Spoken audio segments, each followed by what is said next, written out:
जय Hind dear student and friends. तो friends, ये हमारे गांधी युग का ये जो वीडियो होगा, ये वीडियो नंबर 2 है। इससे पहले वाला एक वीडियो हम अपलोड कर दिए हैं, तो हमारे चैनल में ये मिल जाएगा। तो ये इस वीडियो के या तो इस वीडियो के डिस्क्रिप्शन आपको लिंक मिल जाएगा। उसमें हम बहुत सा बता दिए थे, वो पढ़ाई बता दिए थे, उसमें आंदोलन बता दिए, पहला सत्याग्रह कहाँ प्रयोग किया था, कहाँ से पढ़ाई किया था, इसके बारे में साउथ अफ्रीका में कौन कौन सा आंदोलन किया था, उसमें हम बताएगा। आज जानेंगे महात्मा गांधी की उपाधि के बारे में और जानेंगे मूवमेंट जो किया था, उस सब आंदोलन के बारे में जानेंगे।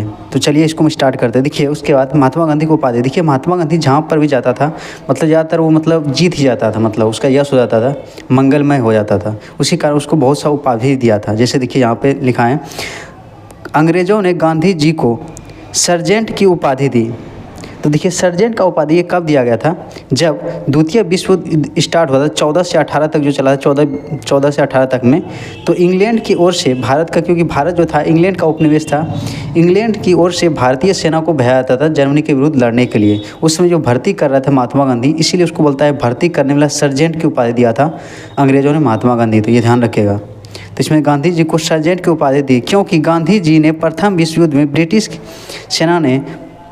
सेना में बहुत से भारतीयों को भर्ती करवाया था, इसीलिए क्या बोलता है, उसको सर्जेंट बोला गया। उसके बाद अंग्रेज़ों का सहयोग करने के कारण महात्मा गांधी को ब्रिटिश सरकार ने केसरे हिंद की उपाधि दिया था। पूछेगा केसरे हिंद की उपाधि से किसे नवाजा गया था?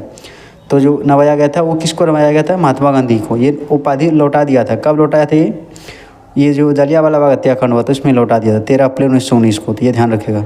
नेक्स्ट क्वेश्चन है, यहाँ पे देखिए नेक्स्ट पॉइंट है, चंपारण सत्याग्रह की सफलता के बाद रविंद्रनाथ टैगोर ने महात्मा की उपाधि दिया था। तो पूछेगा महात्मा के अंदर उपाधि किसे दिया गया था?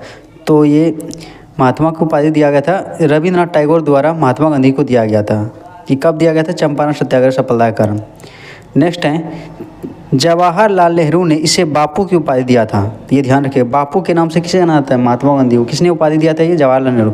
उसके बाद सुभाष चंद्र बोस ने इन्हें राष्ट्रपिता मतलब नेशनल फादर की उपाधि दिया था। किसको?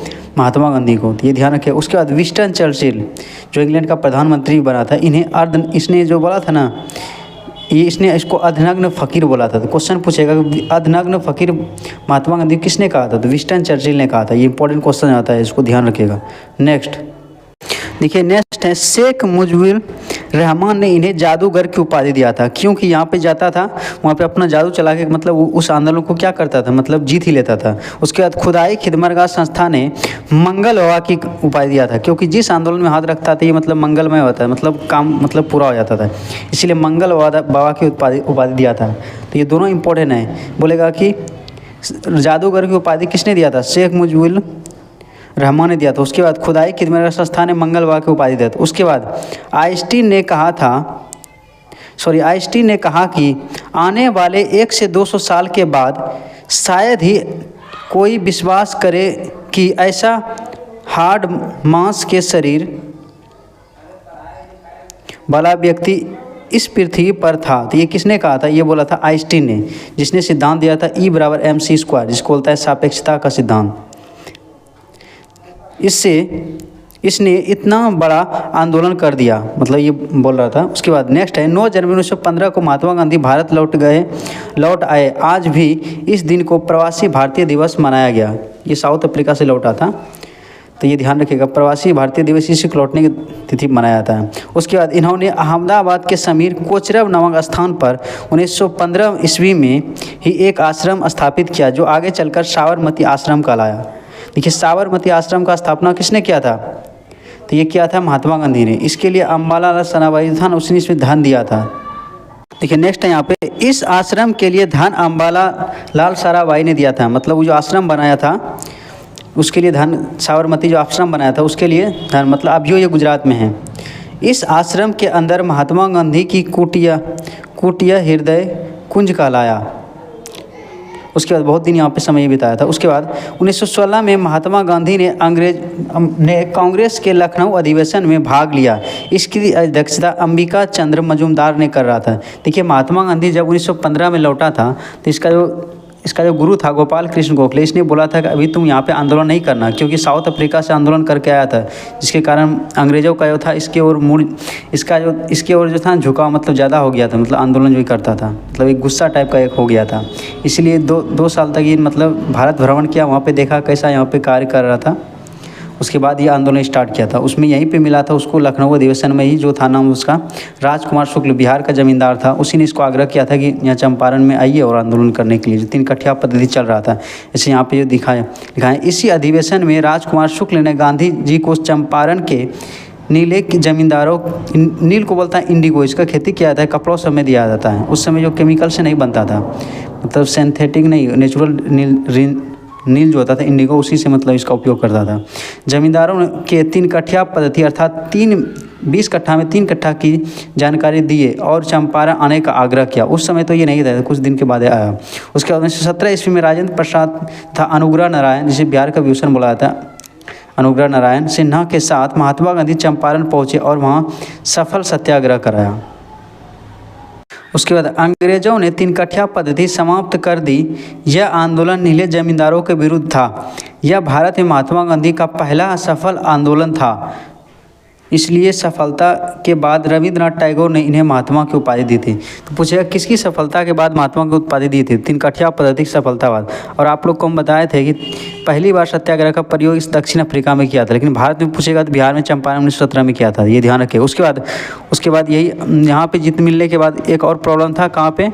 खेड़ा में। 1900 क्या था, ये घटना हुआ था 1918 में। महात्मा गांधी ने, गुजरात में ही जगह था खेड़ा, महात्मा गांधी ने खेड़ा सत्याग्रह किया और किसानों के बड़े टैक्स को माफ़ किया। मतलब टैक्स जो लेता था, एक तो क्या हुआ था खेड़ा में, यहाँ पे क्या हुआ था, जो टैक्स लेता था अंग्रेज सब, उसमें क्या होता, उस साल मारा हो गया था, लेकिन टैक्स में कोई भी छूट नहीं दिया था, जिसके कारण यहाँ पे आंदोलन हुआ था और ये जीत भी गया था। उसके बाद 1918 में ही महात्मा गांधी ने अहमदाबाद मिल मजदूर सत्याग्रह किया और इस सत्याग्रह में पहली बार महात्मा गांधी ने भूख हड़ताल का प्रयोग किया। और हम बताए थे भूख हड़ताल की प्रेरणा किससे लिया था? रस्किन से लिया गया था महात्मा गांधी ने।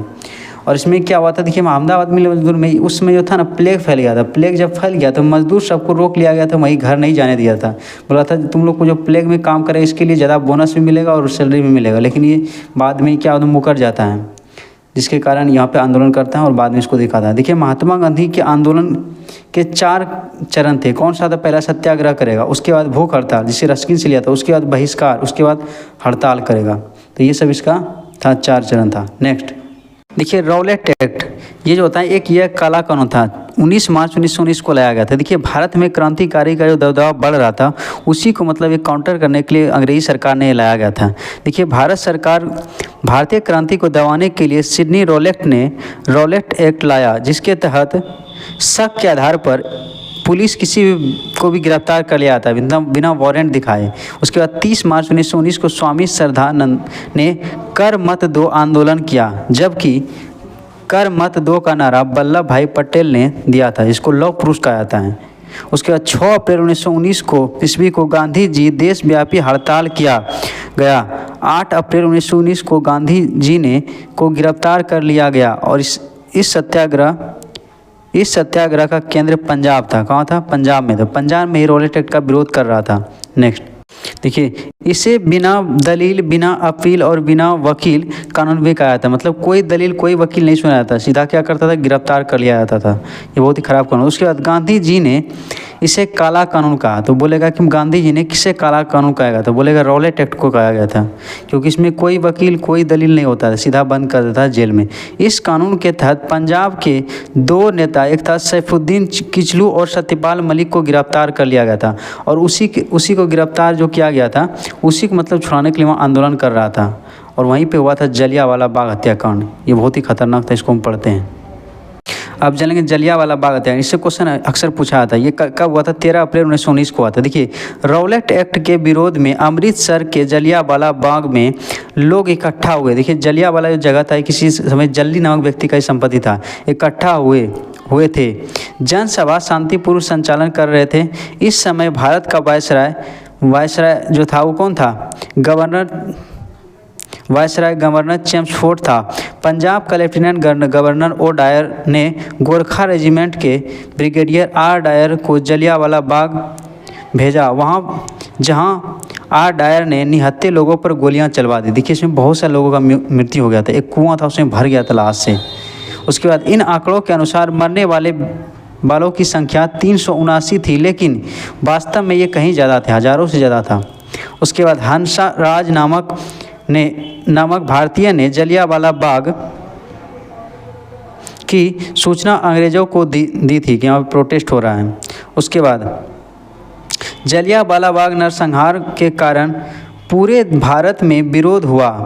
उसके बाद गांधी जी ने केसरे हिंद की उपाधि मतलब इसको जो केसरे हिंद की उपाधि समाप्त कर दिया गया था अंग्रेज सरकार। उसके रविंद्रनाथ टैगोर को भी दिया था सर की उपाधि, ये भी त्याग दिया था, क्योंकि यहाँ पे जो होता था भारतीय लोगों का मृत्यु कर दिया था मतलब अंग्रेजों द्वारा। इसीलिए बोला कि जब हम लोग कोई मारता था हम लोग इसको उपाधि रख कर क्या करें, इसलिए त्याग दिया था। उसके बाद डॉक्टर शंकर नायर ने वायसराय की कार्यकारिणी परिषद से त्याग पत्र दे दिया। उसके बाद कांग्रेस ने इस घटना की जांच के लिए मदन मोहन मालवीय के नेतृत्व में एक समिति बनाई।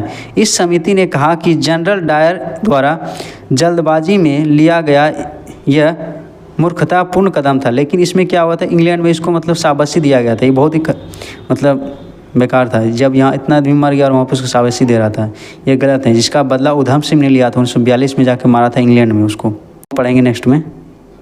देखिए उसके बाद अंग्रेज़ों ने भी मतलब इसके जांच के लिए हंटर कमीशन का गठन किया था। देखिए भारत में क्या था, मदन मोहन मालवीय के नेतृत्व में। उसके बाद पूछेगा जलियांवाला जांच के लिए अंग्रेज सरकार ने जो कमेटी गठन किया था उसका नाम क्या था, हंटर कमेटी था। ध्यान के क्या नाम था, हंटर कमीशन का गठन किया। इस आयोग में 3 भारतीय और 5 अंग्रेज सदस्य थे।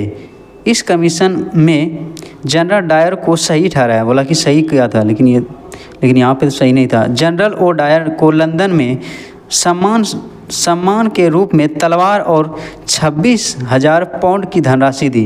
यहाँ पे मर रहा है और वहाँ पे यश हो रहा है, कितना ही खराब था। उसके बाद 1940 में उधम सिंह ने लंदन में जाकर जनरल ओ डायर को गोली मारकर हत्या की थी।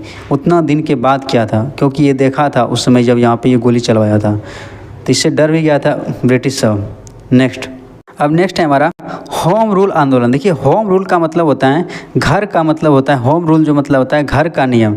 इसमें क्या होता है, छोटा मोटा के लिए बोला गया था। छोटा मोटा जो कोई बात होता है तो हम अंग्रेज़ के पास नहीं जाएंगे, हम घर में भी सुलझा सकते हैं, उसी को बोलता है होम रूल आंदोलन।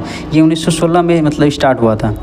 देखिए ये आयरलैंड से प्रेरित था। जो आयरलैंड होता है इंग्लैंड के जो होता है ना, इंग्लैंड के ये पश्चिम भाग में पाया जाता है, इसको बोलता है आयरलैंड में ही पाया जाता है। आयरलैंड में ही ये आंदोलन मतलब शुरुआत हुआ था, क्योंकि आयरलैंड में भी इसका मतलब उपनिवेश था ब्रिटिश का उस समय। उसके बाद यह आयरलैंड से प्रेरित था। इसकी शुरुआत 2 चरणों में हुई थी। पहला चरण बाल गंगाधर तिलक 1916 में महाराष्ट्र में प्रारंभ किया गया था। इसी आंदोलन के दौरान उन्होंने कहा कि स्वराज मेरा जन्मसिद्ध अधिकार है और मैं इसे लेकर रहूँगा। ये किसने कहा था, ये बाल गंगाधर तिलक ने कहा था, ये ध्यान रखिएगा। उसके बाद वैलेंटाइन सिरोल ने तिलक जी को भारतीय अशांति का जनक कहा था। बोला था इंडियन अनरेस्ट, मतलब भारत में जितना भी ये होता है, मतलब जितना भी इसमें मतलब कोई भी जगह झगड़ा होता है या कोई कांड मतलब कोई भी होता है बड़ा आंदोलन, तो इसमें अशांति जो होता है ये किसके कारण होता है, ये होता है इसी के कारण होता है। किसके कारण, बाल गंगाधर तिलक के कारण। इसीलिए वैलेंटाइन सिरोल ने क्या कहा था, भारतीय अशांति का जनक कहा था, जिस कारण उस पर केस करने लंदन चले गए। कौन चला गया था, बाल गंगाधर तिलक, ये ध्यान रखिएगा। होम रूल का पहला चरण समाप्त हो गया। उसके बाद देखिए यहाँ पे रिमार्क में बाल गंगाधर तिलक को लोकमान्य भी कहा जाता है। तो लोकमान्य के नाम से किसे बाल गंगाधर तिलक को जाना जाता है।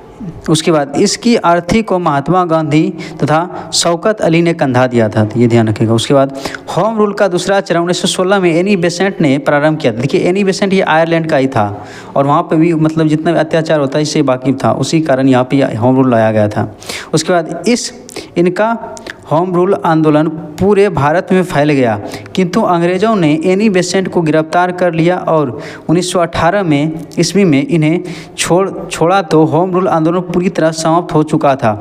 होम रूल का उद्देश्य प्रांतीय स्वायत्त मतलब राज्यों की स्वशासन थी। नेक्स्ट अब जानेंगे खिलाफत आंदोलन। देखिए खिलाफत आंदोलन क्या था। देखिए प्रथम विश्व युद्ध के दौरान उसमें तुर्की का हार हो गया था। क्या होता तुर्की का, जिसके कारण तुर्की का विभाजन करना चाहता था और महात्मा गांधी ने इसको रोका था। इसीलिए मतलब इसका जो अग्रणी भूमिका निभाया था महात्मा गांधी ने, इसीलिए खिलाफत आंदोलन था ना, ये बहुत मतलब इम्पोर्टेंट है। इसमें महात्मा गांधी ने भाग लिया था। अब जानते हैं, ये प्रथम विश्व युद्ध के दौरान मुसलमानों से यह वादा किया गया था तुर्की के विभाजन नहीं करेंगे, किंतु प्रथम विश्व युद्ध के बाद, ये 1920 में हुआ था, ध्यान रखिएगा, बाद अंग्रेज़ों ने तुर्की के विभाजन कर दिया गया, उसे आपस में बांट दिया गया। इसका विरोध तुर्की के खलीफा ने किया। देखिए खलीफा क्या बोला जाता है, इस्लाम धर्म का सबसे जो होता है भगवान का सबसे करीबी व्यक्ति होता है कौन, खलीफा, उसी ने इसको स्टार्ट किया था। उसके बाद भारत में इसी विभाजन के विरोध में खिलाफत आंदोलन प्रारंभ किया, क्योंकि भारत में मुस्लिम समुदाय था इसीलिए। उसके बाद खिलाफत आंदोलन में मोहम्मद अली और शौकत अली ने शुरू किया और बाद में कौन इसमें ऐड हुआ था, महात्मा गांधी। उसके बाद अखिल भारतीय खिलाफत की बैठक दिल्ली के फिरोज शाह कोटला में हुआ था। उसके बाद 23 नवंबर 1919 ईस्वी को अध्यक्षता महात्मा गांधी ने कर दिया। उसके बाद अंतर्राष्ट्रीय दबाव में आकर अंग्रेज़ों ने तुर्की के विभाजन को रद्द कर दिया और भारत में भी खिलाफत आंदोलन समाप्त हो गया।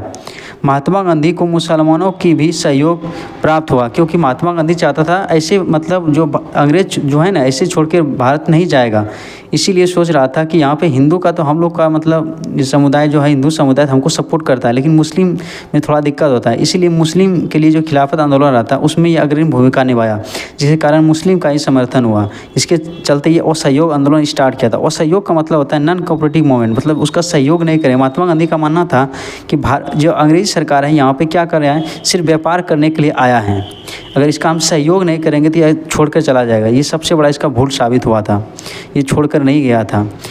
जब इसमें मुस्लिम का भी मतलब इसका समर्थन मिला तब ये छोड़कर नहीं गया था। इसको हम नेक्स्ट वीडियो में पढ़ेंगे कि वो सहयोग आंदोलन जो 1920 में हुआ था इसको हम पढ़ेंगे। कि यहाँ पे वीडियो हो गया है लगभग 17 मिनट का होने वाला है। तो इसमें देखिए अगर सीरीज अच्छा लग रहा है तो कमेंट में ज़रूर बताएं और लाइक भी करें, और इसमें त्रुटि कोई हो तो कमेंट में ज़रूर बताएं। Thanks for watching this video. इससे पहले वाला वीडियो ज़रूर देखें, हम इसका डिस्क्रिप्शन में लिंक दे देंगे।